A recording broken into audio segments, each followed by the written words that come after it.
মৃত্যুর নীরব বার্তাগুলো। মৃত্যু আমাদেরকে কিভাবে নীরব বার্তা দেয়? সাদা চুল, ঝাপসা চোখ আর নড়বড়ে হাঁটা, এগুলো শুধু বার্ধক্যের চিহ্ন নয়, বরং মৃত্যু নীরব বার্তাবাহক।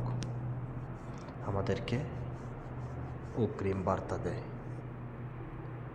একসময় যেই চুল ছিল কুচকুচে কালো, সেটাই আজ সাদা হয়ে গেছে সময়ের করাল ছোঁয়ায়। চোখের পাওয়ার কমে আসছে, দুনিয়ার রঙও যেন আর আগের মতো নেই। কানেও আগের মতো স্পষ্ট শোনা যায় না, যেন দুনিয়ার ডাক ধীরে ধীরে নিস্তেজ হয়ে আসছে। হাঁটতে গেলে পা কাঁপে, বুক দরবার করে। সামান্য উঠানে উঠলেও একদিন যে হাত নিজের সন্তানদের উঠিয়ে নিয়েছেন, সে হাতে আজ কাঁপছে এক কাপ চা তুলতে গিয়েও। এইসবকে আল্লাহর পক্ষ থেকে নরম ভাষায় বলা এক ঘোষণা নয়? এইসবকে এক বার্তা নয়? প্রস্তুত হও তোমার দুনিয়ার সফর শেষের পথে। মৃত্যু কখনো হঠাৎ করে আসে না, সে আগে নিজেই বলে আসে।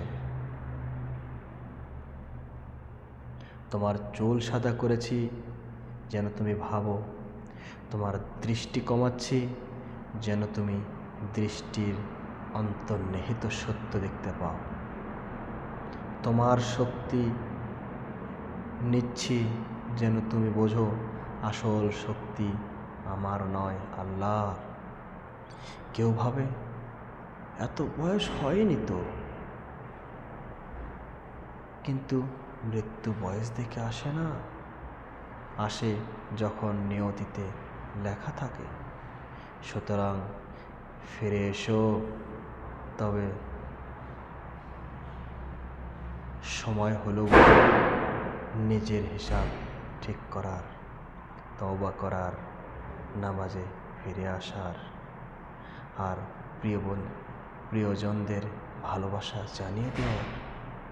কারণ পরের বার্তাটি নাও হতে পারে নরম, হতে পারে একেবারে চূড়ান্ত, যেখানে ডাক পড়বে কিন্তু আর ফেরার সুযোগ থাকবে না। ইয়া আল্লাহ, আমাদের একটি সুন্দর পরিণতি দান করুন। ইয়া আল্লাহ, আমাদের পরিণতি, শেষ পরিণতি যেন ভালো হয়। হে আল্লাহ, আপনি আমাদের প্রতি রহম করুন। হে আল্লাহ, আপনি আমাদের প্রতি দয়া করুন। আপনি ছাড়া যে আমাদের আর কেউ নেই।